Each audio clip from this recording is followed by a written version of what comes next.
¿Qué tal? ¿Cómo están? Bienvenidos una semana más a Cantabria de cerca en su edición Cultura. La niña del sombrero azul de Ana Elena Rivera es el protagonista, este libro es el protagonista de Cantabria de cerca en su edición Cultura de esta semana. Y un libro que lógicamente viene de la mano de su autora, de Ana, que esta noche tenemos el placer de tenerla con nosotros. Ana Elena Rivera, muy buenas noches. Muy buenas noches. Qué placer que estés con nosotros. Comentábamos antes de empezar la vorágine que tienes de entrevistas, porque lógicamente estás inmersa en la presentación de esta maravillosa, y adelanto, novela que tengo encima de la mesa, pero de verdad, gracias por habernos hecho un huequito en todas esas presentaciones que tienes. A vosotros, es un placer. Ana, tenemos, yo creo que quizá por la cara que me has puesto antes de empezar, yo creo que igual la pregunta más difícil de la entrevista de hoy. Todos los telespectadores saben que este programa siempre empieza de la misma manera. ¿Qué es en este caso para ti la cultura? Pues sí, la preguntita Difícil. se las trae, se las sí, trae. sí. Y pues, o sea, seguro que hay un montón de definiciones que la verdad nunca se me ha ocurrido buscar, ¿no? Pero no sé, cualquier expresión del pensamiento, de las emociones humanas, ¿no? De lo que tenemos ahí dentro, de lo que bulle en el interior de cada persona, que yo creo que se puede manifestar de 1000 formas diferentes. Qué buena respuesta, nos la anotamos esa para nuestro cajón. Ana, ¿escritora convencida desde niña o esto ha sido algo que ha ido surgiendo con el paso de los años? Pues mira, escritora convencida desde los 8 años, convencida yo, o sea, otra cosa ya era mi familia, ¿no? Yo con 8 años tuve una experiencia estupenda, y es que nos mandaron a hacer un cuento en clase, ¿no? Era un ejercicio y estaban las profesoras y yo, pues la monja que me daba clase, que era Sor Cándida, que está siempre en los agradecimientos de mis novelas, pues le gustó muchísimo lo que escribí. Y no dijo nada, y lo mandó a un concurso. Lo mandó a un concurso regional y lo gané. ¿Lo ganaste? Lo gané. Y luego pasó a la parte nacional del concurso. Yo no me acuerdo ni cuál era ni tal. Y ganó el concurso nacional. Y todo esto Sor Cándida lo hizo sin decir nada a mis padres ni nada. Entonces, claro, con 8 años, la primera vez que yo escribía, pues ya te puedes imaginar, me vine arriba que no veas. Y además recuerdo, me dio el premio, que era una colección de libros y una foto suya firmada, el que hoy es el rey de España. No me creo. Que entonces tenía 11 años. Tenía 11 añitos, claro, era un niño, yo tenía 8. Y bueno, pues eso, claro, ahí ya dije, mamá, papá, yo quiero ser escritora. Y me dijeron, ah, vale, pues qué bien, ¿no? Y yo seguí escribiendo mucho tiempo y seguía diciendo, ¿quieres ser escritora? Y me decía, sí, tú estudias una carrera que tenga salidas y luego ya tú escribe lo que te dé la gana, ¿no? Y bueno, pues fue lo que hice, como yo creo que hacíamos todos en la época, ¿no? Estudié una carrera con salidas y cuando terminé la universidad, además a mí me mandaron a estudiar a Madrid, pues me tuve que poner a trabajar porque necesitaba ingresar, y esto de escribir pues es una cosa que es muy bonita, pero que de momento no sabes cómo te va a ir. Y nada, pues estuve muchos años, me fue muy bien en el trabajo, estuve en una multinacional, llegué a la dirección y siempre tenía la cosa ahí. Seguías escribiendo, entiendo, ¿no? Nada, lo aparcaste lo aparqué absolutamente. Totalmente durante 2 décadas enteras. Pero seguía teniendo ahí el run run. Bueno, te cuento que lo aparqué totalmente hasta cierto punto, porque lo que sí que tenía yo era la ilusión de, bueno, llegará el momento y tendré una segunda vida profesional, ¿no? Esa era la ilusión. Y bueno, según iban pasando los años, dije, bueno, pero mejor que cuando llegue el momento, a ver si me pilla preparada, ¿no? Y entonces me apunté en la escuela de escritores. Empecé haciendo pues cursos pequeños, terminé haciendo lo que llaman, bueno, es el itinerario de novela, que son 2 años, es bueno, por lo menos que me sepa la técnica, ¿sabes? Luego ya, pues gustará o no gustará lo que tú quieres contar, pero por lo menos que sepa cómo contarlo, ¿no? Y así fue pasando el tiempo y llegó la oportunidad, en forma de embarazo. Pues resulta que yo me quedé, después de mucho tiempo intentándolo, me quedé embarazada ya muy mayor, con 43 años. Y claro, o sea, ya fue pues embarazo no es que lo fuera, pero fue embarazo de alto riesgo para proteger que aquello saliera adelante, efectivamente. Entonces me vi que me encontraba fenomenal, porque no pasó nada, con 6 meses por delante, encerrada en casa, sin estrés, sin email, sin absolutamente nada. Total, que me puse a escribir y salió la primera novela. Que fue un éxito. Y luego, fue un éxito, pero primero ahí solamente salió, ahí lo que hice fue escribirla. Entonces, nada, pues terminé un viernes y mi niña nació un martes. No me lo puedo creer. Un martes y 13. Ay, se me está como la piel de gallina, porque me parece todo un proceso precioso, en realidad, ¿no? Que tu embarazo, el cual estabas esperando después de tanto tiempo, sea el motivo por el que a ti te obliguen, entre comillas, a tener ese tiempo que te hace retomar lo que entiendo que es tu verdadera pasión. La pasión, que la es vocación. Tu escritura. Claro, yo siempre digo que dice el refrán que los niños vienen con un pan debajo del brazo, el mío vino con un libro. Qué bonito. Y entonces ahí, bueno, pues ya era otra historia, porque luego tenía la baja por maternidad, lo normal.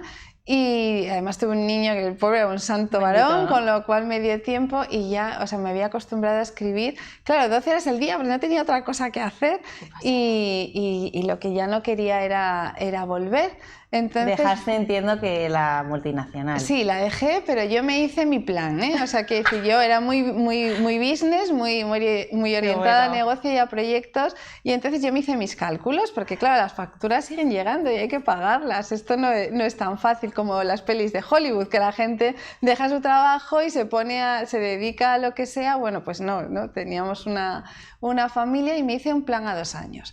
Y dije, bueno, pues en estos 2 años voy a hacer todas estas tareas, un Excel tremendo, y lo voy a intentar. Si sale y veo que puedo vivir de esto, pues bien, y si no, pues nada, lo dejo como un hobby y vuelvo a lo que estaba haciendo.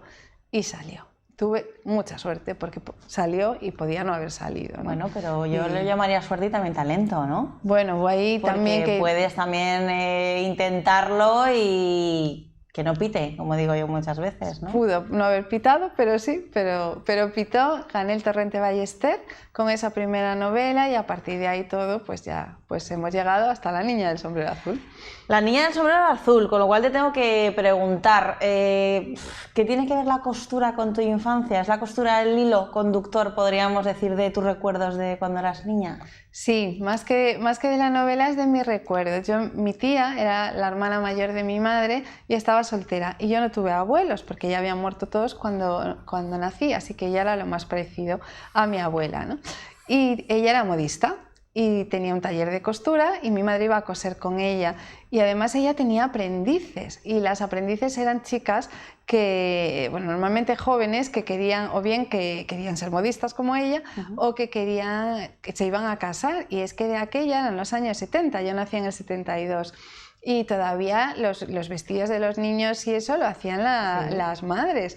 Entonces las mujeres aprendían a coser y luego, bueno, iban clientas a probar y luego, pues que de aquella ya había televisión.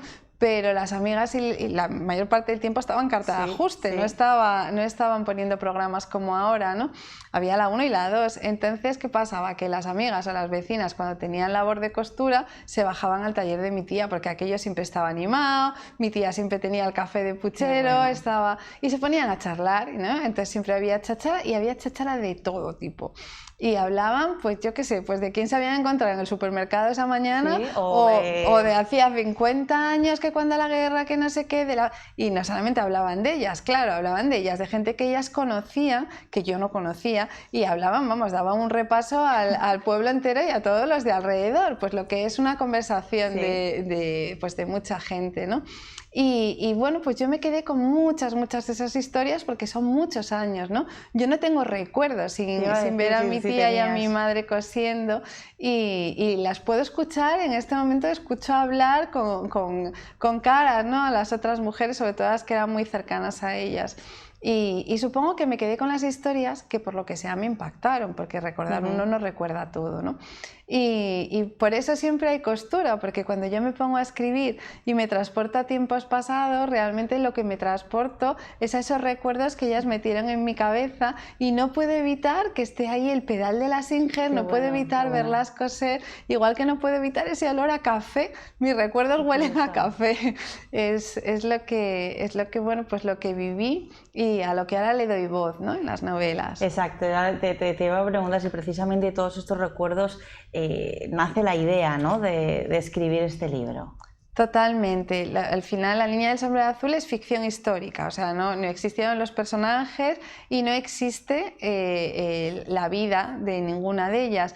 Pero es verdad que todo lo que sucede en la vida de ellas y de ellos, le sucedió a alguien en algún momento. Algunas sí que les puedo poner nombre y otras no tengo ni idea de quién estaban hablando en aquel momento, ¿no? Y todo unido entre ello es lo que sale, pues este libro, que al final no deja de ser un recorrido por todo el siglo XX, ¿no? Que yo creo, y lo que transmiten los lectores es que estoy leyendo y me estoy acordando de mi abuela, es que estoy leyendo y me acuerdo de mi madre, de mi bisabuela, ¿no? Que al final es la historia, yo creo que de muchas familias a lo largo de toda España. No es lo mismo, pero es parecido. De hecho, te iba a preguntar, para alguien que esté viendo este programa, ¿qué nos planteas en La niña del sombrero azul? ¿Qué se van a encontrar los lectores con este libro?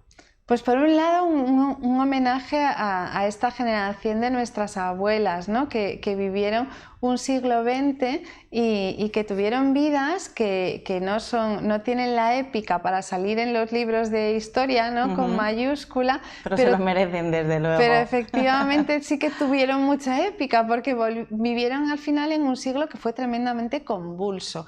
De hecho, hasta ahora el más convulso de la historia de la humanidad. Si el siglo XXI no cambia mucho, de momento ha sido el siglo XX, ¿no? Y bueno, pues es una generación que al final eso, pues bueno, pues nace en un momento en el que no había abundancia. Para las familias normales no la había, ¿no? Y que bueno, pues que crecen, que a Manuela, por ejemplo, la mandan a servir a una casa de unos aristócratas cuando era pues muy jovencilla todavía, una adolescente, cosa que era pues muy común en muchas familias, ¿no?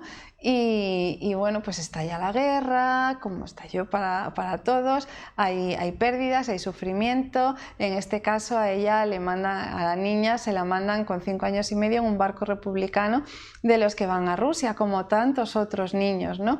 Enviaron en estos barcos, y ella está muy marcada, ¿no? Por la ausencia de su hija. Viene la posguerra, vienen las penurias, vienen las persecuciones políticas, viene el hambre, también luego, o sea, va pasando el tiempo, eso se va suavizando, empieza a haber una prosperidad, llega el cine, llega la televisión, llegan tantas cosas, bueno, pues hay temas de violencia de género, llega la transición y llega también el SIDA, bueno, pues todas las cosas que ocurrieron en el siglo XX y que para mí es una generación admirable, porque empezaron pues eso, que no tenían ni zapatos, que los zapatos eran de cartón y los guardaban para ir el sábado al baile, ¿no? Que andaban de madreñas en mi tierra, de albarcas aquí, creo que se llaman, ¿no? Para ir al campo, y que terminan pues hablando por el móvil con sus nietos que están estudiando en Estados Unidos, ¿no? Es que además haces así el contraste y dices, es que es real, es que es así, claro, es que es así. Es que es la historia de ellos. Ana, ahí hablabas de Manuela, pero ¿nos puedes adelantar o hablar o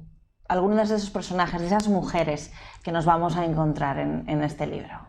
Bueno, hay varias, pero hay 3 que son las protagonistas, que son Manuela, la protagonista indiscutible. Alexandra es la hija de los marqueses, donde mandan a trabajar a Manuela cuando es solamente una adolescente, y son 2 niñas más o menos de la misma edad, ¿no?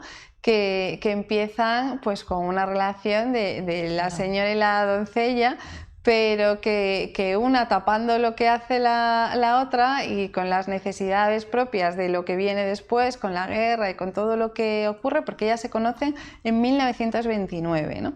Se va forjando una amistad que les va durando toda la vida, ¿no? Una de esas amistades entre mujeres muy sólida, basada en el apoyo que se daban las unas a las otras, y que es una amistad que también tiene una base real, ¿no? Que yo conocí varios casos de señoras que conocía a mi madre, que te contaba, ¿no? Que decía, ¿ves estas 2 amigas tal, que te las encontrabas igual todos los días tomando el café por la mañana? Y dice, pues allá por la época de la guerra, una era la criada de la otra, que era de una familia muy rica, ¿no? Pero que se montó esa solidez. Entonces, bueno, pues está ahí la diferencia de clases sociales, que es propia del siglo, que está pues Alessandra siendo la aristócrata, que se puede permitir ser mucho más rebelde que Manuela, ¿no? Que tiene otra cultura, que también piensa que va a cambiar el mundo. Y luego está Telva, que es la niña del sombrero azul. Es Telva, es la hija de Manuela, y toda la penuria que tiene todo lo que pasa, pues con 5 años y medio, que te arranquen de los brazos de tus padres y te manden en un barco para protegerte, ¿no? Y además a ella le toca Rusia, que los que se mandaron niños a muchos sitios, a Francia, a Bélgica, a México, pero los únicos que no volvieron después de la guerra fueron los que enviaron a Rusia. Entonces tardaron 2 décadas en volver, porque Stalin y el Partido Comunista Español, que estaban allí, pensaron que realmente se iba a volver a instaurar la República. Claro, de aquella nadie sabía lo que iba a durar la dictadura, ¿no? No había bola de cristal. Y los estaban preparando a estos niños, es verdad que fueron los que acogieron con más lujos, mejor incluso que a los niños rusos, ¿no? Porque tenían muchos más medios para educarlos, porque pensaban que iban a ser los futuros líderes que iban a implantar el comunismo en España. Pero claro, llega Hitler, invade Rusia, todo se va a la porra, llega la escasez allí también, el hambre y lo que pasan, ¿no? Separados de las familias. Este era un tema que yo de pequeña me encogía el corazón, me veía yo en el barco y ahora como madre veo a Manuela despidiendo a la hija, y que pases pues 20 años casi, ¿no? Sin saber de ellos, ¿no?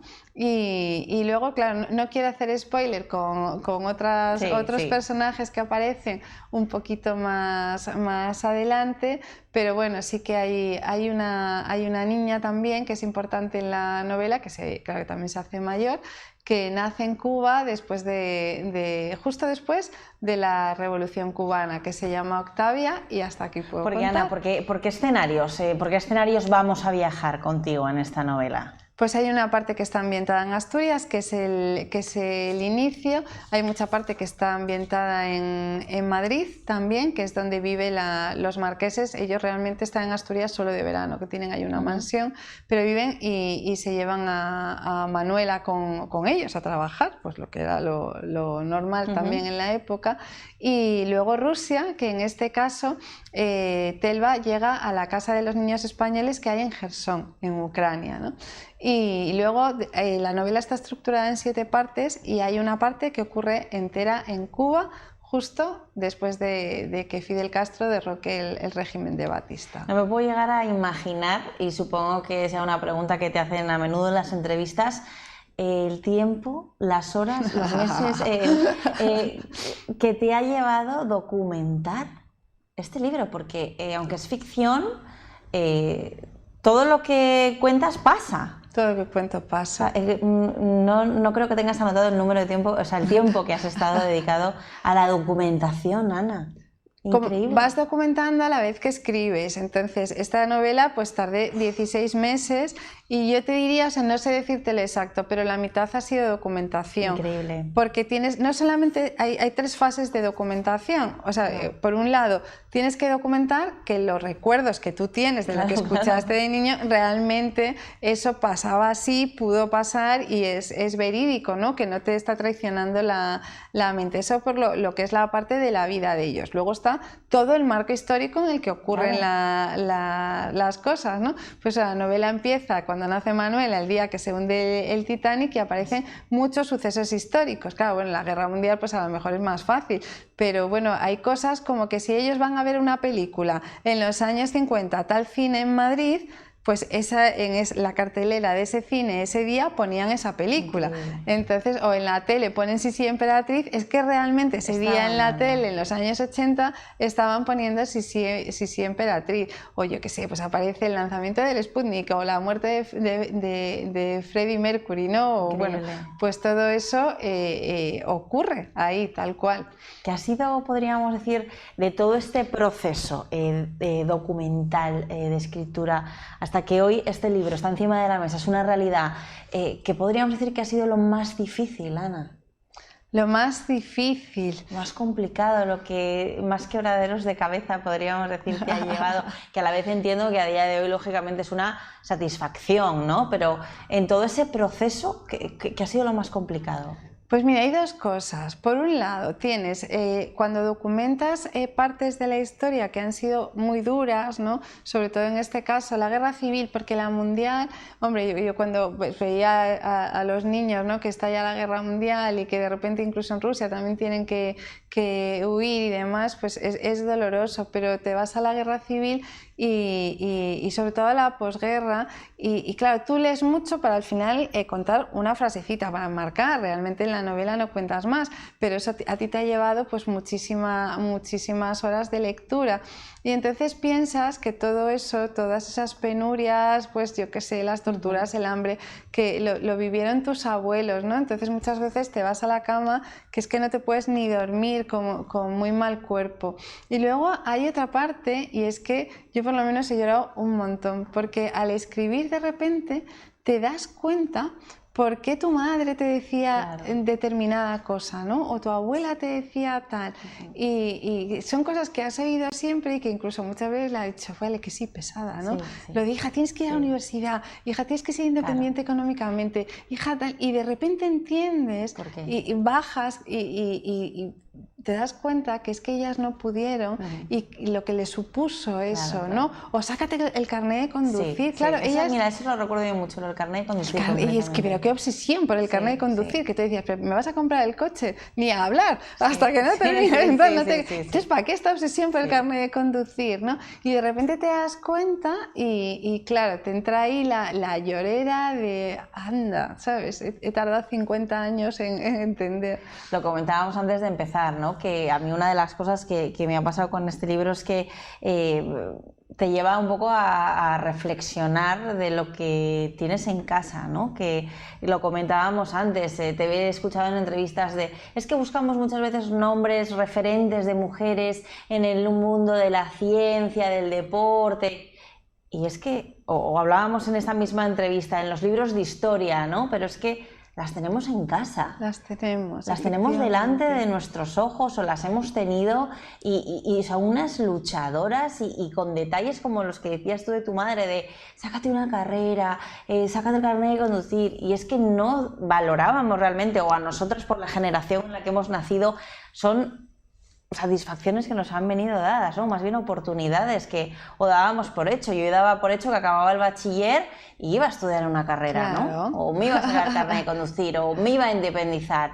Pero claro, para ellas, ¿no? Entonces a mí se me encoge un poco el corazón, me emociona de pensar la suerte que tenemos. Totalmente, y es gracias a ellas, son ellas las que aceptaron, pero no se resignaron, porque aceptaron, ellas les tocó eso y buscaron la forma de ser felices, pero no se resignaron, quisieron que los que veníamos después tuviéramos una vida mejor que la que les tocó a ella. Y yo lo que veo ahora es que buscas pues referencias en las redes sociales de qué mona sale o que no sé qué, ¿sabes? O el futbolista, tal, y muchos eran personas muy sólidas y muy admirables. Pero otros no, otros simplemente es humo que rascas un poco y eso se deshace. Y dices, es que miro atrás y me encuentro verdaderas heroínas, ¿no? Que lucharon lo indecible, arriesgaron la vida, pasaron hambre por sacarnos a nosotros adelante y por traer a sus hijos hasta aquí, ¿no? Y ahí tengo la referencia y además con una sonrisa, porque luego, o sea, bueno, en la novela se puede ver, o sea, claro que hay una parte que es triste, hay una parte que es trágica, pero también hay parte alegre y hay parte de humor, porque al final la vida va de eso, ¿no? De esa mezcla. ¿Y por qué La niña del sombrero azul para dar título a esta maravillosa historia? Porque yo creo que lo que marca es esa niña que se va en el barco, y lo del sombrero azul en ese momento, bueno, Manuela ya ha empezado a coser en ese momento y ella empieza cosiendo sombreros. Y es la parte esta que la puedes pensar que es como inútil, pero que es tan maternal. Ella no puede hacer nada por quedarse a la niña, ¿no? No, la tiene que mandar porque la tiene que mandar, ¿no? No quiero contar nada que no deba. Y entonces toda su obsesión es mandar la brigada, para que la niña no pase frío, ¿no? Porque como madre en ese momento es lo único que la conforta un poquito y cómo ella le pone el sombrero, le hace el sombrero y cómo la niña también se aferra a ese sombrero como recuerdo de la madre. ¿Es tu libro más especial? Pues es un libro en el que me he dejado mucho de corazón, aquí, ¿no? sí. Al final, ¿no? Son los recuerdos, las vivencias y eso, y que lleva muchas lágrimas y también muchas risas, ¿eh? Porque también ha habido momentos que estás escribiendo y de repente te acuerdas de una anécdota que igual hace pues 30 años que no y te vuelves a reír como te reíste cuando eras niña. Ana, ¿qué opiniones, qué feedback estás teniendo de la niña del sombrero azul? Pues de momento la verdad que Muy muy buenas y sobre todo es eso, cuando pues la gente, lo que más dice la gente es, ay Dios mío, es que estoy viendo a mi abuela, es que esto me suena familiar, ¿no? La gente se transporta y dices, al final no es la historia de nadie porque es ficción, pero es la historia de mucha gente, efectivamente.